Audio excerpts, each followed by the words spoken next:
में भले ही एनडीए सरकार बन गई है, लेकिन लोकसभा चुनाव में लगे झटके से बीजेपी अभी भी उभर नहीं पाई है।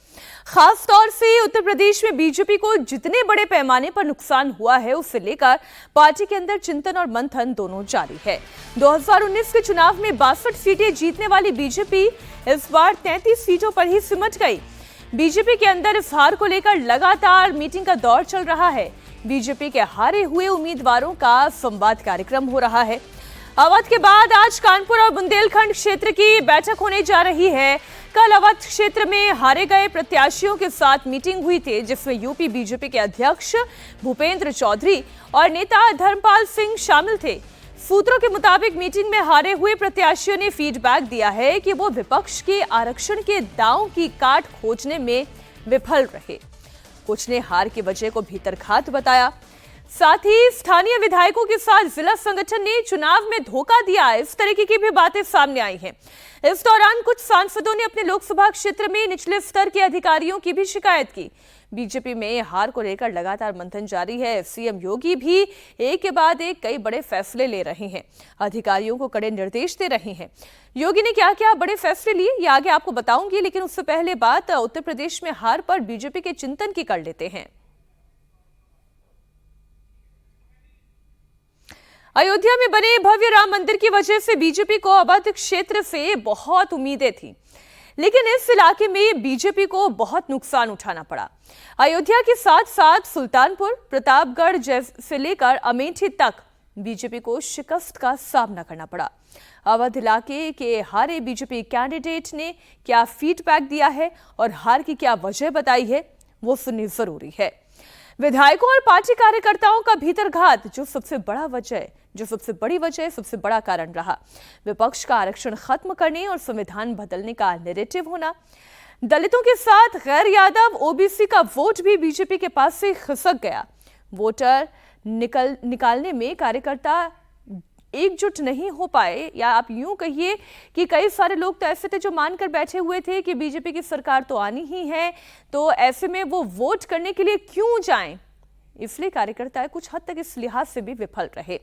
अवध और उसके आसपास के इलाके में बीजेपी को कहां और कितने मार्जिन से हार का सामना करना पड़ा, आइए सबसे पहले एक बार वो आपको दिखा देती हूं। जरा बड़ी स्क्रीन पर ये पूरे फैक्ट एंड फिगर लेकर आ जाइए। लोकसभा सीट पर जो हार का मार्जिन रहा है, अलग अलग इलाकों में कितना रहा है। ये सबसे पहले फैजाबाद सीट की बात करें, 54,567 वोट का मार्जिन रहा। बीजेपी के लल्लू सिंह यहां पर सपा के अवधेश प्रसाद से हार गए।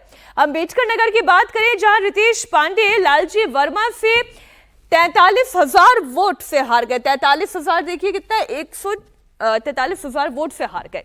इसी तरह प्रतापगढ़ में बीजेपी 66,000 वोट से हार गई। ये देखिए प्रतापगढ़ का आंकड़ा भी आपके सामने है। कौशाम्बी में 1 लाख से ज्यादा वोटों से बीजेपी की हार हुई।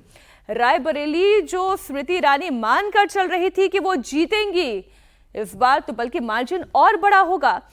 राहुल गांधी से रायबरेली में आप ये देखिए, अमेठी की स्थिति आपको बताऊंगी, लेकिन रायबरेली में देखिए कि कितना बड़ा मार्जिन था, 3,90,030 वोट का। चलिए यहां तो मार्जिन होना ही था, लेकिन अमेठी में देखिए 1,67,196 वोट से स्मृति ईरानी यहां से हार गई।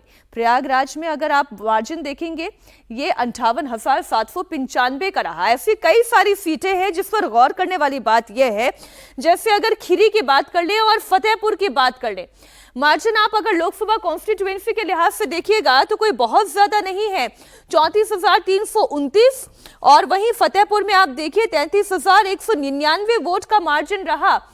ये मार्जिन इतना बड़ा भी नहीं है जिसे खत्म नहीं किया जा सकता या जिसे पाटा नहीं जा सकता था, लेकिन इसके बावजूद यहां पर बीजेपी की हार हुई। अब इसमें कारण क्या क्या रहे, फैक्टर्स क्या क्या रहे, ये समझने की आवश्यकता है। एक रायबरेली को अगर आप छोड़ दें तो ये वो कॉन्स्टिट्यूएंसीज हैं जिनमें मार्जिन इजीली कॉम्बैट किया जा सकता था। हमारी सहयोगी रुचि जुड़ी हुई है। रुचि, अभी हमने खीरी की बात की, खीरी के अलावा आप देखिए फतेहपुर की हम बात कर रहे हैं, इसके अलावा प्रयागराज की बात कर लें, अयोध्या सीट की बात कर लें। ये वो इलाके थे जहां पर ऐसा नहीं है कि मार्जिन कोई बहुत बड़ा था या अनएक्सपेक्टेड मार्जिन था, लेकिन इसे बीजेपी कॉम्बैट नहीं कर पाई, इसे लड़ नहीं पाई। क्यों?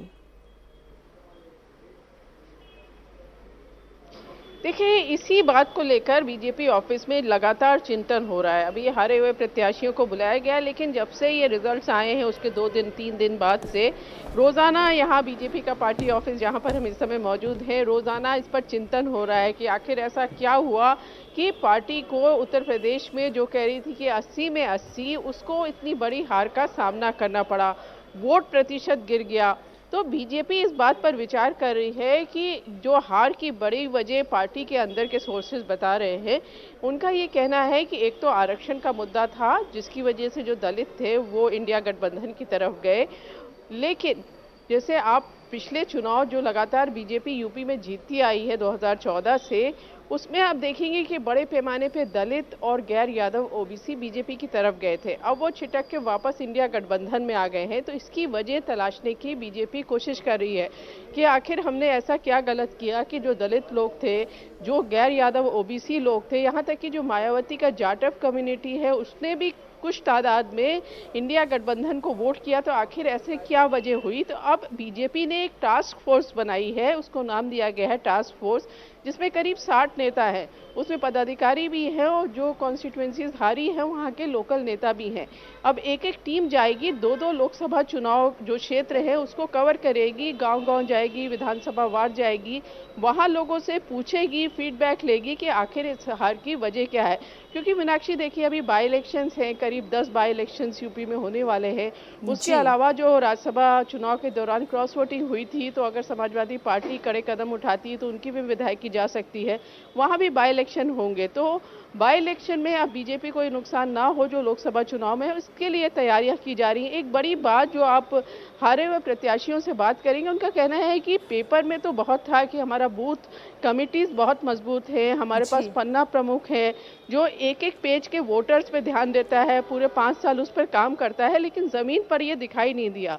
जो अच्छा, पन्ना प्रमुख एक थे वो भी बात काम मुझे नहीं नहीं आया, पता बूथ कि ये कमिटीज ने कितनी भी चर्चा उतने में आती है मजबूती से या काम ये नहीं किया। टास्क फोर्स क्या ये कारण भी पाती है या नहीं, लेकिन संघ का रोल क्या रहा इसे लेकर भी बहुत सारी चर्चाएं की जा रही हैं। रुचि, मैं दोबारा आपके पास आऊंगी।